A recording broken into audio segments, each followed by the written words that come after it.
Thank you for hopping on and talking some politics. How are you doing? Thank you for having me. I'm doing as spectacular as one can do in the middle of a pandemic. I am loving every bit of election season. This is Oh like what we man, me get too. excited for every couple of years. And truthfully, Rona's given us a little extra time to focus on absurdity. So it's been a really cool election thus far. I want to first introduce to who you are. Why would I be asking you to hop on to talk some politics for us? Yeah, so I guess I'm better known as the poker and sports betting lawyer around Vegas and casinos throughout the US. But before going to law school, I worked in politics. I grew up in Washington, D.C., so politics was around me as a kid. And then I actually did some work for various entities associated with the Republican Party through college and into part of law school. And since becoming a lawyer, when not handling the gaming scene, I have rather quietly and discreetly represented a handful of politicians over time, either when they get in trouble with one thing or another, when they need a mess cleaned up, or sometimes when they just need general legal guidance. Right. So you are, in fact, a Republican, and you moved, one interesting, from Maryland to Nevada. That is correct? Yes, that is correct. I am a registered Republican. I have been a Republican most of my adult life. That does not mean that I always vote for the Republican candidate, but it does mean I subscribe to a conservative philosophy. And as a Nevada voter, it's exciting because in Maryland, my vote was pretty much worthless. But Nevada, and I guess we'll talk about this a little bit later, Hmm. is suddenly like a niche swing state. Yep, So it's sort of exhilarating to know that it counts for once. absolutely. Would you, how long have you been living in Nevada? I've been legally a resident of Nevada for about 2 years. I've Wonderful. had a place in Nevada for about half a dozen years. And the reason why I ask is because I want you to kind of give us a comparison of the political climate between the two states. Like, how are you seeing voters maybe acting, like you said, it's a possible swing state right now? Would you have shared that sentiment 2 years ago, not living? What's kind of your experience from living So in Maryland to now Nevada? I mean, Maryland's a hyper politically charged atmosphere because Washington, D.C. is literally what used to be part of the state of Maryland. Right. And I'm from the suburban area. But Maryland also skews markedly and distinctly to the left. It's a very wealthy state. It is a state replete with sort of suburbs that tend to reject the Republican Party. And Baltimore City has always been a Democratic hotspot. The fascinating thing about Nevada is I think Nevada was getting close to being a safely democratic state Mm-hmm. as recently as 4 years ago. But two things happened. One, for some reason that I will not dare venture a guess as to, the Hispanic vote has not shown a likelihood to show up for Biden the same way it showed up for Hillary or even Right. Obama. But two, and this has gone massively underreported, the reason Nevada tends to skew a little bit to the left is because Las Vegas is the only notable city outside of Reno. Vegas dwarfs Mm-hmm. Reno, and Vegas is full of union employees. And that's always been enough to give Nevada, at least in modern times, about a 4 to 7 point spread to the left. Well, guess what? Courtesy of coronavirus, a lot of the unionized casino employees are gone. That's very. They've packed up and left the state. They've gone to California. They've gone to Florida. We're still taking polls in Nevada, assuming the same representative disbursement as 4 years ago, meaning the same ratio of Mm. Republicans to Democrats. I'm not sure that's going to pan out. I think Nevada may have accidentally and inadvertently become majority Republican to a greater degree than Hmm. pollsters realize. So I'll tell you, if you're looking for an interesting upside on election day, and Trump must have figured this out because he started showing up recently, Mm-hmm. Nevada could turn red. Nevada definitely can turn red. Let's look at the odds for that. Right now, the odds have it as Nevada, according to the polls, it is lean Yes. Biden. And in the odds, it has Democrat minus 325. However, it was minus 290. So it actually has gotten more in favor of the Democrats, with Republicans sitting as a plus 250 underdog. So you're I saying right mean, now, Republican plus 250 automatically right off the bat would be something worth of value. I think that's a value bet. Absolutely. That is a value bet. We are going to keep that in mind. And that actually leads me into what we would definitely want to be talking about are some of the betting odds. And that is why we are Yes. all here. So right now, the favorite to win the general election is Biden at minus 195, and we have Donald Trump at plus 170. These odds have been shifting they're going to shift every day. That's going to be just what's going to happen from now until election day. But as the odds sit right now, do you think they're correctly priced for where we are a week and a half away from election? I really do not. I think Biden should be closer to minus 225, 250. There's value in Biden. I realize I just said that Nevada may go the other way, Hmm. but the not so dirty secret is Nevada doesn't have that many electoral votes. Right. Watch me be wrong. Watch that be the state we're discussing the day after election day. But all the normative indicators are pointed markedly in favor of Biden. I'm not saying it's going to be a runaway. I'm not saying there's no chance. We learned that lesson 4 years ago. But Absolutely. the idea that you're getting, better than a 1-2 spread on Biden just strikes me as market value. Hmm. That's very interesting. And so that kind of leads me. You said there are some numbers, there's some key indicators out there that would point to Biden. One of those at all be polls? Now, Biden does lead anywhere in the national polls between 7 to an 11-point margin in the general election. Obviously 2016 we were fumblegasted by these polls saying that it was a 98% chance that it was going to be Hillary, and that seems to be on Twitter, on everywhere that I see, that people are like, you know what, we've been here before. Everyone says that it was Biden, Hillary. Look how that turned out. Here we are again. Everyone is saying Biden. How do you think, what's the difference now between 2016? Right. So, I mean, look, fool me once, shame on you. Fool me twice, shame on me. We Mhm. learned our lesson about polls 4 years ago. And in terms of national polls, they're great for taking a national pulse, but we don't vote based on the popular vote. Right. And we've established several times in our adult lifetimes that it's shockingly easy for someone to lose the popular vote and win the electoral vote. And the electoral vote's the only thing that counts come January 20th at high noon. So there are things that seem different, though. And there are things that seem different, both micro and macro. One, Biden is not nearly as hated as Hillary. If you look at the polling, Hmm. his favorables, while certainly not most loved man in America, he's nowhere near Dr. Fauci, but he seems to be a relatively liked guy. And I think that's cognizant. He's actually gotten a pretty good run here. For a lifelong politician who should be every despisable stereotype of a lifelong politician who lived off the pork barrel, the reality is he comes across as very amiable, he comes across as very likable, and he's done a really good job in the election avoiding sort of hot button issues and awkward moments that would cause a large part of the electorate to sour on him. So people may not agree with his policies, but they don't believe it is their mission in life to ensure that he never again receive a public job. Right. Trump's unfavorables might be a little bit higher than where they were, but the truth is he pretty much hit that ceiling 4 years ago. Hmm. The other thing that's really struck me is 4 years ago, Trump ran on this massive list of grievances, but the grievances were all aimed at the people. Hmm.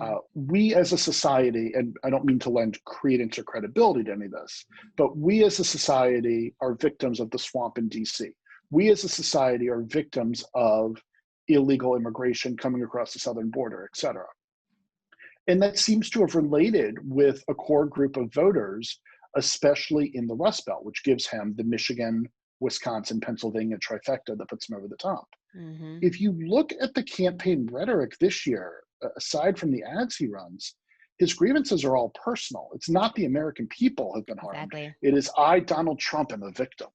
That is a very good observation, and I would definitely lend to say that that is definitely true. One of the campaign differences that we see from 2016, they're definitely more targeted towards this is what's wrong with the country. Let me come in and fix it, compared to what it is Mhm. now. Here's what's wrong with Biden. Why you should choose me instead.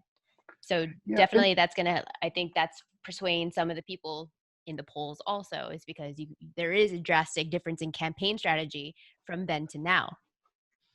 I think that's really accurate. Biden's also just been an incredibly difficult guy to vilify. And Hmm. I'm sort of surprised he never even got a good nickname to stick. I was just gonna say that you had Crooked Hillary, and when he said that, that stuck.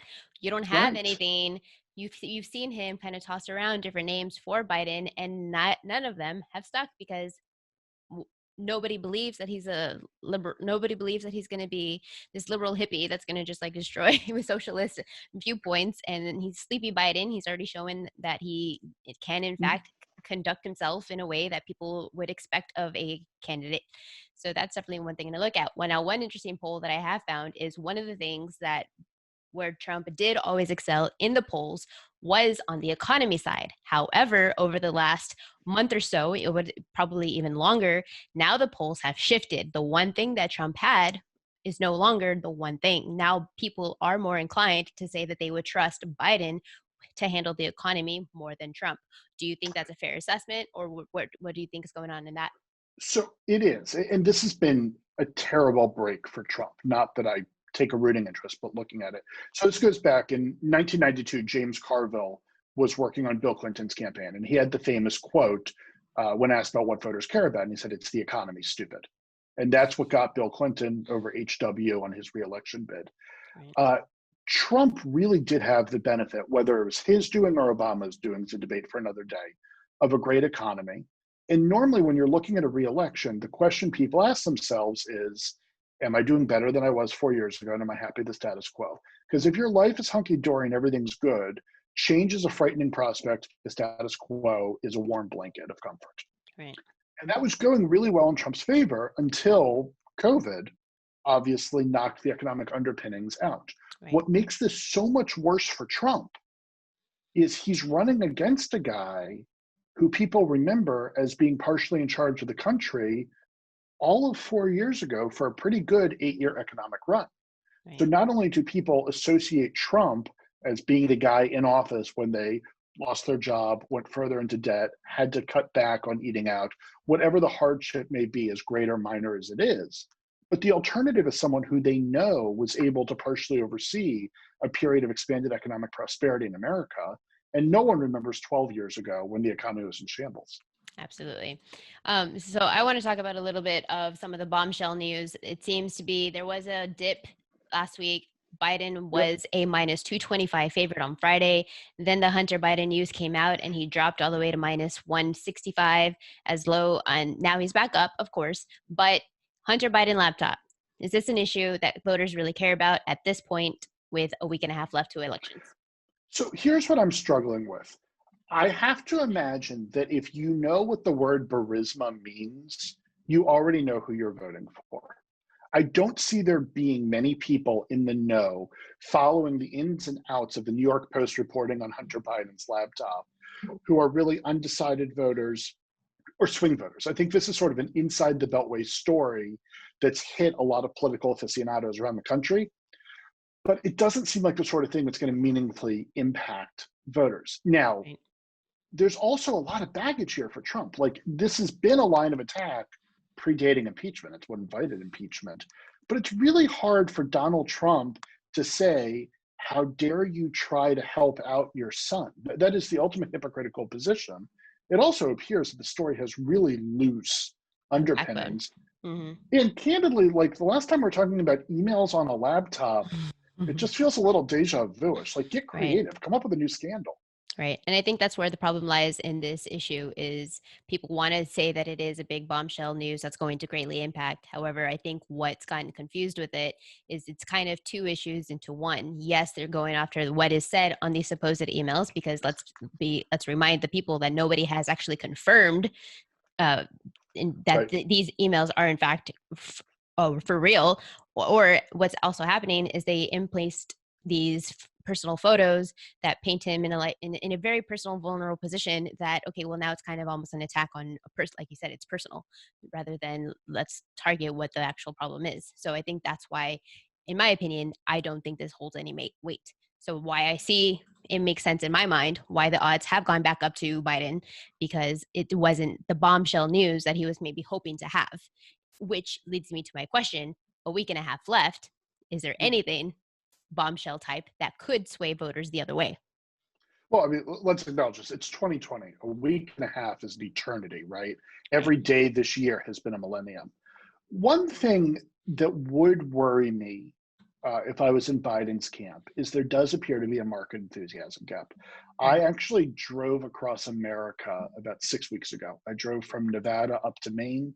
and then I came back through a different route. Which, by And the way, does this often. This isn't a one-time. yes, This is a reoccurring thing that he does. Goes from left to right to left every so often. I enjoy my cross-country treks. The Eisenhower interstate system and I have a very intimate relationship. But one thing that stood out, and this is purely anecdotal, this is not scientific, there's not a lot of Biden signs in people's yards. And I don't think that's because they're not going to vote for Biden. It's because I don't think Biden is a cause that they're excited to rally for. Whereas there are a lot of Trump signs because the people who are Trump voters are gung-ho Trump voters. So your question was, what type of news could turn people? And the only thing I could think of, and I'm making this up, let me be very clear, I'm not saying this exists. Hypothetical. Hillary had her basket of deplorables comment 4 years ago where it became clear that she looked down on a large swath of the electorate. If Trump were to have a hot mic moment where, your middle America, your average Joe, whoever it may be that is part of your Trump demographic, realize that he really does have a condescending view of them, that he's not really a blue-collar billionaire, but rather a hoity-toity member of the New York elite who spends his weekends at Mar-a-Lago, with some sort of revealing language, I think that might penetrate some of his base and get them to stay home. But other than that, Trump is scandal-proof. We can have 3 porn stars come out tomorrow, say they had a tryst on the White House roof, and it's not going to move more than 100 votes. And I think it's also a big key point that people maybe don't fail to realize at this point is I think that the number of undecided voters is probably a lot smaller this time around than it was in 2016. Right, because it's a devil that 2016, you've got 2 new candidates who haven't governed. Here, it's the status quo versus a change. And really, exactly, not to diminish Joe Biden, it's not Biden or Trump. It is, do you want Donald Trump or do you want to change? And the Democrats have put up a perfectly milquetoast option that is meant to appeal as broadly as popular to people who want to change.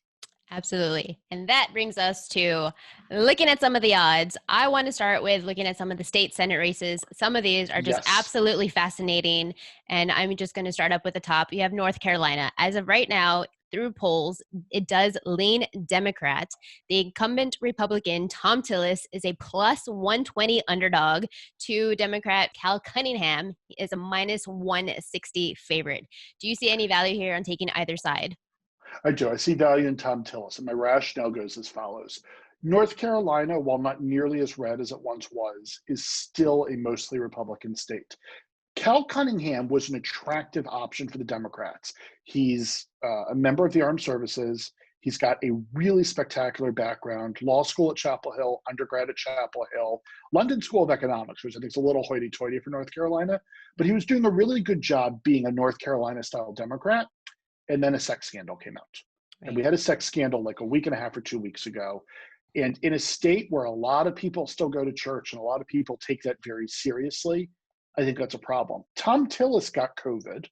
I don't think that's a scandal by any means, but it may have helped with some small margin of sympathy. So should Cunningham be favored? Maybe. I see it as closer to a toss-up.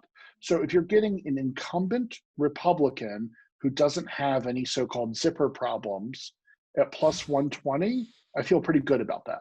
Well, then looking at it from from the Electoral College perspective, Democrat is also the minus 135 favorite with a Republican at plus 105. The polls are kind of all over the place. I have seen it as a toss-up or with Biden as much as a 6-point lead. So does that kind of correlate to what you are saying? If it's going to stick with a Republican Senate, then should we also be looking at the Republican underdog for the electoral? I think so. I mean, I think you could see ticket splitting where people vote for Biden based on moralistic standards and still find a way to vote for Tom Tillis.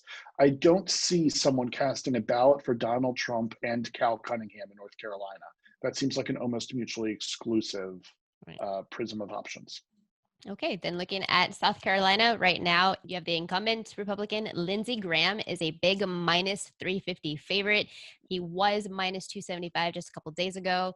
Democrat Harrison, he's a little bit intriguing. Plus 225 as a dog, was plus 185, so you're getting more value there now. The polls do have Trump favored by a big 9-point favorite, 9-point margin.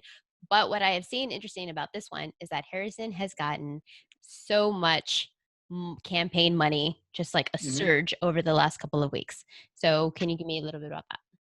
So there's some oddity to this, which is the knock on Lindsey Graham is that he's too intimately associated with Donald Trump.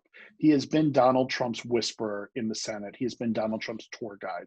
Lindsey Graham's otherwise a pretty well-known senator who's represented South Carolina since the late 1400s. I mean, this guy's been around forever. Everyone knows him. He delivers to everyone. So there's this weird schism in both the polls and the odds because it strikes me as incomprehensible that Trump is so appreciably favored to win the state, but that Lindsey Graham is likely to lose because of his association with Donald Trump. Right. There's something problematic there. Now, Jamie Harrison's incredibly charismatic. He Mm, had some really good moments in their state debate. People seem to like him, and he introduces a younger vibe and a more diverse vibe into a yes. state that's always been more diverse than Lindsey Graham's given off, and that, like the rest of America, is getting younger. Right. So, is there some value there? I mean, there's no value in Lindsey Graham at -3 anything. That's a terrible wager. It Right. may pay off, but it's not worth it. Is there value in Jamie Harrison? I suppose if you're getting plus 200 or better, it's worth a few bucks. But you've really got to do this as part of an orchestrated scheme where you're betting across the board because I don't think it's going to pay. I just think there's some sliver of value. Okay. Then looking at Arizona, lean Democrat right now. The incumbent Republican Hmm. Martha McSally is a plus 300 underdog. Yeah. And you have the Democrat Mark Kelly sweeping in with a minus 500 favorite. Can you talk about that? No one believes Martha McSally is going to win this race with the possibly including Martha McSally. And here's the telltale sign. If you look at the Supreme Court and you look at the vacancy and the effort to plug the vacancy, there's been this rush to do it before the election. Hmm. And the reason isn't necessarily that they wanted to get someone on there to deal with any election issues. This race is actually a special election. Whoever wins this race will assume the Senate seat. It's either in late November or early December, meaning before the January swear-ins. Right. There's so little confidence on the Republican side that Martha McSally can hold the seat that they felt the need to push through the Supreme Court nomination while her Mhm. vote was still safely there. Mark Very Kelly is interesting. incredibly charismatic. Arizona's been leaning more and more Democratic lately. And I think Trump's going to have trouble holding Arizona, but it's not impossible. Well, then now looking to the Electoral College for Arizona, which they did vote for Trump in 2016. However, the Democrat right now is a minus 135 favorite with the Republican as a plus 105 dog. Polls, they are anywhere, again, as I see it, as a toss up with Biden up to Biden as a 8 point favorite. What are you thinking about here? Arizona should flip to Biden. Even if Trump were to somehow miraculously pull out a win here, I don't think he's going to hold on to Arizona. Well, The demographics just aren't there anymore. Well, then that's interesting because it was minus 150 a couple days ago. So if you're looking to take a Democrat for Arizona, it has now dropped to your favor at minus 135. Now, if you're looking at Colorado, as of right now, it leans Democrat. The incumbent Mhm. Republican, Cory Gardner, plus 450. He was plus 400. And now you have Democrat John Hickenlooper, minus 850 favorite. So here's the thing. There's probably value in Corey Gardner only because the odds are so exaggerated. Right. But Hickenlooper is going to kick his ass. There's no real way around this. Hickenlooper is a much beloved, widely known figure who's held statewide office before. Corey Gardner is an inherently awkward human being who perhaps has done too good a job towing the party line in Washington. Coloradans may be okay with a Republican, but it's got to be a Colorado Republican. And he's done a terrible job making himself look like anything other than a DC Republican. You know, again, maybe there's thin value because perhaps there's a mudslide and Denver can't vote, but that's it. Like that's pretty much the only way Literally. Hickenlooper goes down. And that would Yeah. kind of correlate to the Electoral College odds. You have Democrat as a minus 1,400 favorite. The polls have Biden leading by 17 points. It should definitely go that way, it looks like. Yeah, I don't think Trump's even on the airwaves in Colorado. I don't think there's even a meaningful effort to try to win it. Now, Iowa is a really interesting one for me. It Yes. definitely leans Democrat from a toss up. You have the incumbent Republican, Joni Ernst, minus 110. You have the Democrat, Teresa Greenfield, minus 130 with the slight bigger favorite there. Why Iowa is so important is because if Democrats do, in fact, win Iowa, they can still lose North Carolina and still take control of the Senate. What do you see for this race? So Joni Ernst appears to be in trouble, which is a shocking statement. This is Yeah. someone who was beloved when elected. She actually did a State of the Union response when Obama was in office. That's how much potential she had. She ran great ads 6 years ago about having common sense values as a farmer and how she learned how to castrate hogs in Iowa. She literally talked about castrating hogs. um, Uh, but Iowa is one of the states, and I spent a lot of time in Iowa. Back when I worked in politics, I worked the Iowa caucuses. I think I was actually a resident of Des Moines for 45 days once. It is a state that absolutely loathes Washington, D.C. and everything associated with Washington, D.C. And Teresa Greenfield's done a good job portraying Joni Ernst as someone who went east and lost her heartland values. I think Ernst is going to squeak it out, but Interesting. it's a toss up. If you're getting minus 110 on both sides, which you're not, I would say take Ernst. But unless she's sitting there at minus 110 or better, I don't see value, even though I think she's going to win. Even though, so that kind of goes into the Electoral College, which is an interesting one. Also for Iowa, it was a state that had that Trump won in 2016. Right now, the Democrat is a minus 180 favorite, Republican plus 150. If you're saying stick with Ernst, is it going to be then value on the Republican side? I don't think so. I think Iowa's a state where people split their tickets. It's an educated voting base because they take their caucuses so seriously, even though they were somewhat of a catastrophe this year.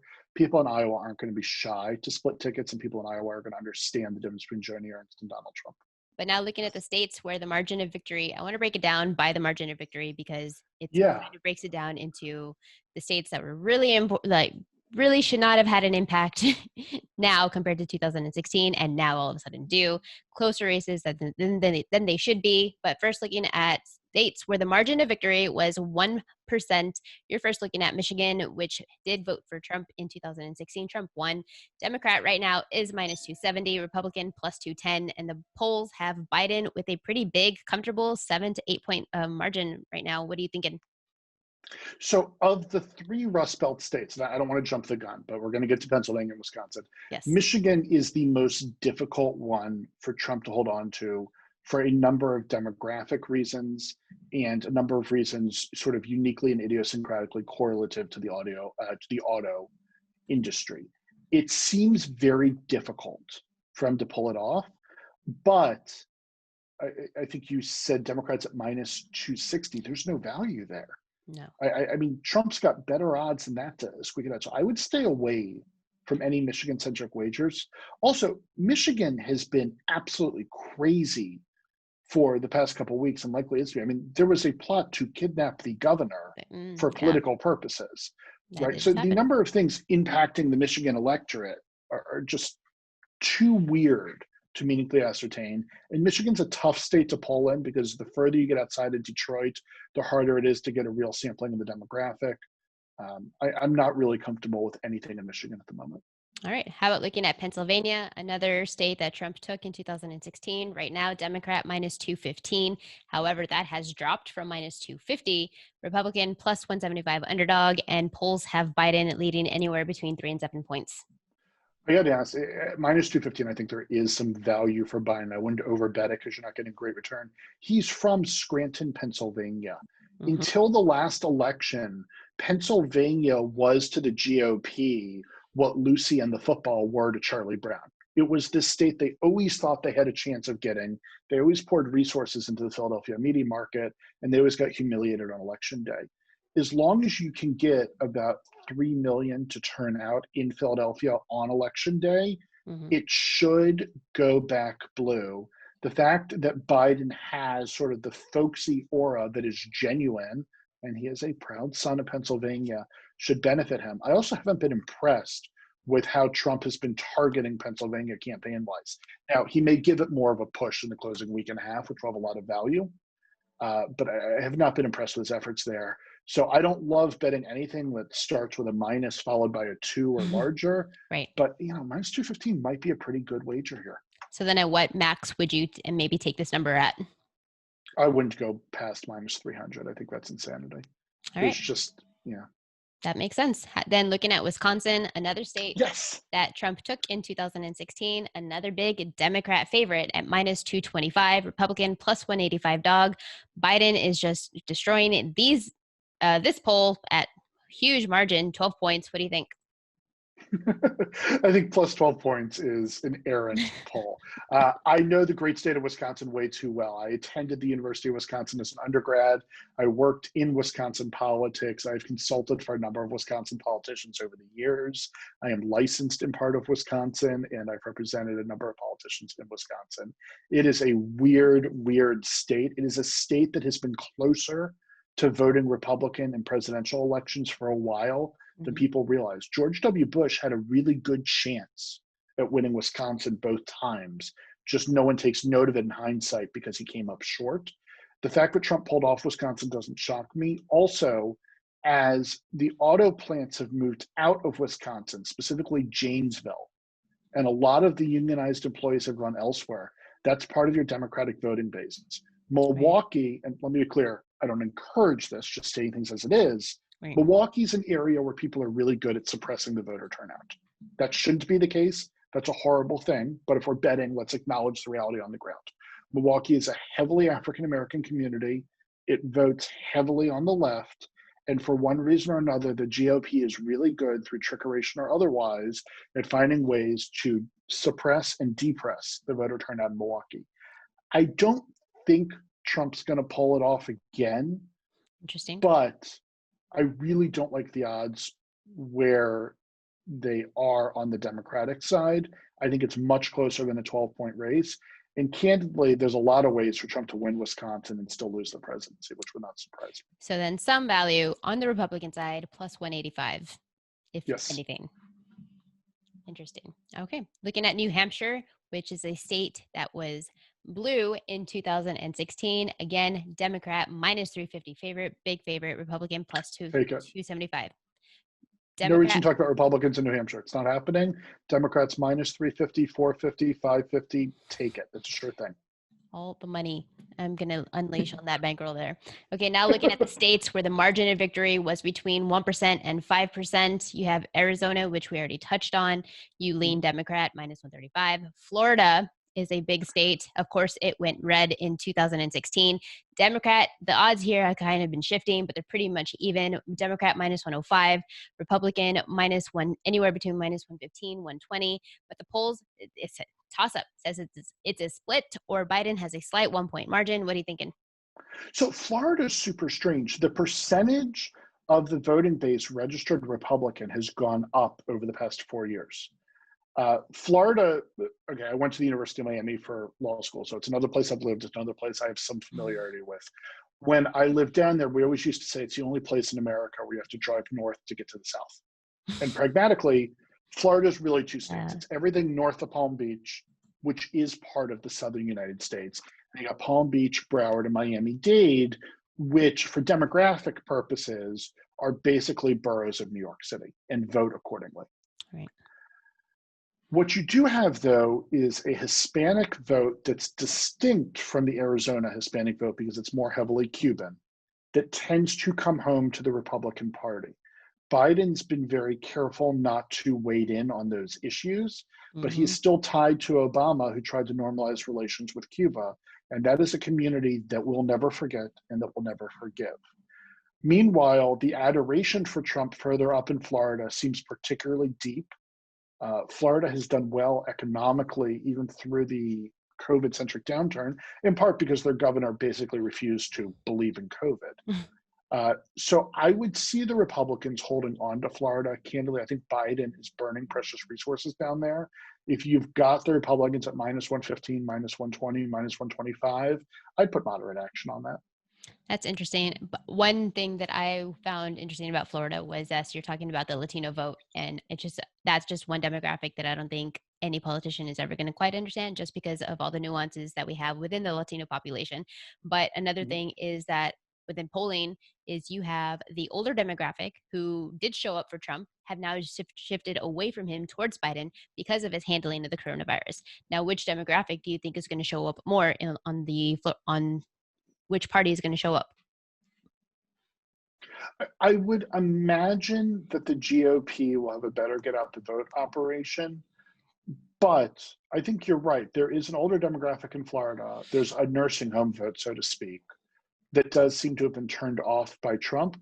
I do question whether or not that demographic is going to be able to vote, though. And I don't mean that in a threatening or ominous way, but same thing we talked about with Milwaukee. Let's be honest, since we're doing this from a betting analysis point of view and not a Right. civics point of view, Florida is a state where it's not that difficult to suppress part or all of the votes. Same goes true for Texas. Uh, and I could see there being some strategic tomfoolery. Now, we've never had an election that turned on, wait, no, we did have an election that turned on Florida and that ended in really strange fashion. Wouldn't be surprised if you saw a replay of that here. Florida's a lot of electoral votes, a super Mhm. weird place that's full of illegality on the best of days. Mhm. If we come down to Florida, and God willing we don't, you could see Bush v. Gore play out again with all sorts of weird new undertones. Absolutely. And we will come to that a little bit later. Finishing off the states, I want to look at Minnesota. Any chance this goes Republican? Nope. Minnesota voted for Walter Mondale. 1984, Ronald Reagan won 49 states. The only state that voted for Walter Mondale was Minnesota. I know Trump came, quote unquote, close 4 years ago, and the networks waited till pretty late in the night to call it. I know that the demographics have changed. I know that there's this weird hipster community in St. Paul that apparently thinks Donald Trump is some sort of savior sent from high above. But this is also home of the Mayo Clinic and a lot of medical facilities. Hmm. You have a lot of unionized workers and non-unionized workers who absolutely despise the way Trump has handled COVID. And this is the home of Al Franken. It's going for Biden. Okay. Now, looking at states where the margin of victory was between 5% and 10%, these are states that Trump won in 2016, and he is now having trouble holding on to those votes. Starting first with Georgia, one state that he took, Democrat right now, is a minus 160 favorite, Republican plus 130 underdog. What do you think? I'm going to bet the Republican here because I think the polling is skewed, but it's Polls do turned have much more it split right. for the most part. It has turned much more democratic. Right. Atlanta is a very liberal hub. There's been a lot of voter activation in and around Atlanta, and the more rural parts of the state aren't getting any bigger. Georgia is one of these states where if we had this conversation a dozen years henceforth, we're going to be talking about it as leaning blue or reliably blue. I'm Mhm. just not sure this is the election where it jumps over. Okay. So if I'm getting plus value on the Republican, I take it. All right. Now looking at Ohio, another state that Trump took in 2016, big minus 200 Democrat favorite, Republican plus 160. Polls have Biden up by one or Trump by one. It depends on who you're asking. What do you think about Ohio? Yeah, so I'm completely baffled that Ohio doesn't sync up with the national odds. I don't believe that Ohio is the perfect bellwether by any means. And I don't believe that as goes Ohio necessarily goes the United States. But Ohio's a Trump state that should have been moderately pro Trump, that actually went from in a bigger margin because the polling didn't accurately reflect it 4 years ago. Ohio is a little bit Rust Belt, a little bit middle America. It should sync up as being indicative of the election. And in that regard, it should go Democratic. But if your return's based on a minus 210, I just wouldn't bet it. I don't see there being value here.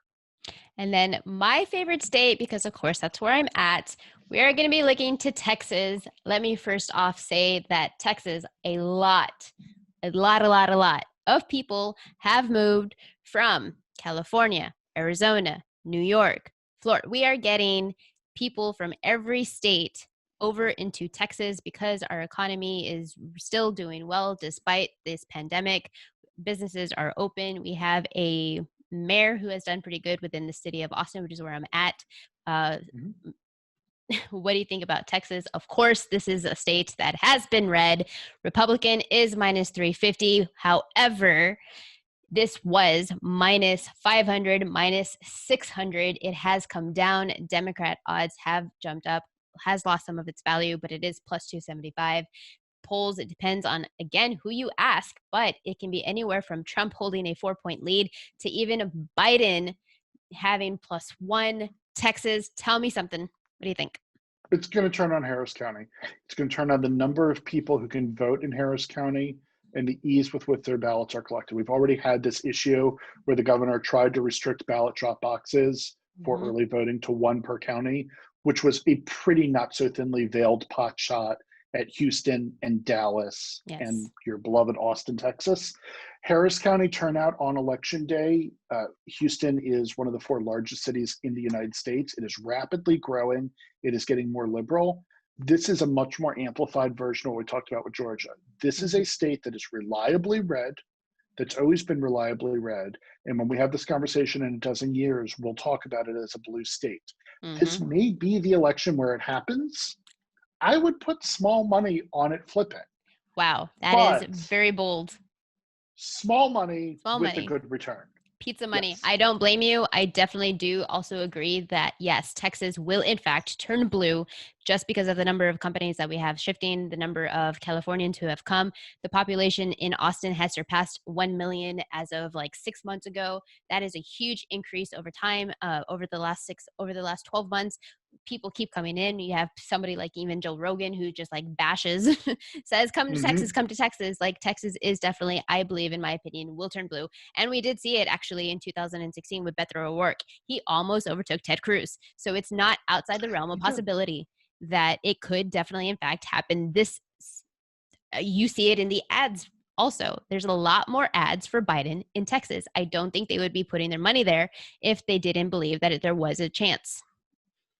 I think you're correct. And Texas is a very expensive state to advertise in because of the number of high dollar value media markets it has. To put together a cogent campaign, you got to be on the air in Houston, Dallas, El Paso, Austin, and San Antonio. Plus, you've got to have a ground game in places like Lovings County with a population of under 100. But the fact that the Democratic Party is investing those resources tells me, one, they think they have a chance now, but 2, they're also relatively optimistic Biden's going to win and that it lays the foundation for a re-election campaign when the demographics are even more favorable in 4 years. So the odds do have Democrat plus 275, but where would you personally set that number? I would put it at plus 250. I think the odds are pretty close there. Very interesting. Moving on to New Mexico, which was a Democratic state back in 2016. Any chance of this going Republican? I don't see New Mexico turning. I don't see. I know there's been issues with Biden and the quote unquote Hispanic vote, but as you pointed out, the Hispanic vote is a more complicated, nuanced, and diverse voting bloc than almost any other one we talk about. I don't see anything that makes New Mexico turn, and I don't think there's enough meth in Albuquerque to really turn out in favor of Trump here. Okay, so then moving on to some questions before we wrap up. Is there a scenario where Florida does not come into play, where it just doesn't matter? Yes. There's one very simple scenario, and it's the status quo. If you repeat the electoral map from 4 years ago, Florida does not flip the election. I don't think that's going to happen because for reasons we just talked about, I think Trump's going to lose some states that he held. And it's worth noting, we haven't talked about any states Trump could pick up, and it's not because you didn't do a good job with his interview. He is an incumbent who has zero chance of picking up any states with the possible weird exception of Nevada, which has almost no electoral votes and thusly doesn't matter. But if somehow Florida were the only state to flip, it would not matter. The thing is, and Florida demographically may have enough unique qualities that there's no as goes Florida, so goes Kansas. But I have a difficult time seeing it being the only defection, but that's the one way it would count, is if it's the only one to go. What states would Biden need to pick up where he has sealed the deal without having to need Florida? He needs to pick up the 3 Rust Belt states. He needs Pennsylvania, Michigan, and Wisconsin. That's the most sensible trifecta for him to run. He can afford to lose one of those states and make it up with Arizona, there's also a random single electoral vote he can grab out of Maine that gets a little nuanced and absurd. But if he can pick up those 3 states, he's home free. I don't think he's winning Ohio without necessarily winning those 3 states. I don't see how you win Ohio without carrying those as a Democrat. But yeah, that's his path to victory. And it's a pretty viable path. Looking at the Supreme Court, just from like a general knowledge basis, I want to look at any outstanding cases. Are there any in the near court that could be picked up around election ballots that might help Trump get a victory? So the Supreme Court's been mostly declining to take cases related to election protocol. Part of that is because it's an 8-person court at the moment. Part of that is because the Roberts Court tries to stay away from politics perceptively wherever possible. Roberts himself often shifts his vote to avoid the imagery of the court being a partisan device. So I don't think there's going to be anything in the run-up to the election that's really going to disturb the precedent of the lower courts. I do think they will stand guard to make sure that massive voter suppression issues pushed through by wantonly partisan states are not allowed to stand. Now, the real question that sort of comes from that is if we end up in another Bush v. Gore situation, and we've got Amy Coney Barrett on the bench, what happens? It's obviously going to depend what it is that gives rise to it. Bush v. Gore was an equal protection case. The question wasn't, should George Bush be president of the United States? The question was, should all votes be counted in the same manner and by the same standards in a singular state? And on that question, it actually was a 7-2 ruling. There was a 5-4 question with a stay, which is what got more highlighted over time. I will say this, I don't believe the Supreme Court of the United States is in Donald Trump's pocket. I think at least one of the justices he's put on the bench, Neil Gorsuch, does not hold the man in very high regard and does care greatly about the court's optics. So if this ends up in front of the court, that does not mean it's a shoo-in for Trump with or without Coney Barrett. Very interesting. Now looking at the last question before we wrap up, is it possible for Trump to win the Electoral College, lose the popular vote by 10 million? We know that Hillary won the popular vote by 3 million. What's the number next for 2020? So it's possible because the states that are distinctly blue seem to be getting more populous. I know California thinks it's bleeding citizens, which would actually make this less likely. But New York is still New York. And the way this happens is the blue states overvote for the Democrat, whereas the less populous states have tighter margins and throw their votes to the Republican. I don't think it's going to happen at 10 million, though. Do I think Donald Trump could win this election? Yes. Do I think he could win it and lose the popular vote? I think he's almost destined to lose the popular vote. I'm actually surprised that the odds on him winning the popular vote are where they are. But I don't think it's going to be 10 million. That's just too dramatic of a number. The odds right now to win the popular vote is Joe Biden minus 650 with Donald Trump at plus 425. Okay, so it's moved from where I last saw it. Those odds are perfectly appropriate. I take that back. And finally, the last question to wrap things up. You said it a little bit earlier. Let's just reiterate. What do you have for your best prediction with the week and a half out from the election day? Who's going to take this? Biden minus 195, Trump plus 170. Yeah, at noon on January 20th, 2021, Joseph Robinette Biden will be sworn in as president of the United States. Very interesting. Mac VerStandig, I appreciate you taking the time. I think there's so much value in this video. It is going to be, I cannot believe that for the first time, I'm going to be betting on some states and incumbents and Republicans and Democrats, and you just left it all out on here. Thank you so much for the information. I do appreciate it. Any last words? No, thanks for having me, Pam. This has been a great time. Mac, where can people find you on Twitter? At Mac _VerStandig. He talks a lot of poker. Very interesting fella for a follow.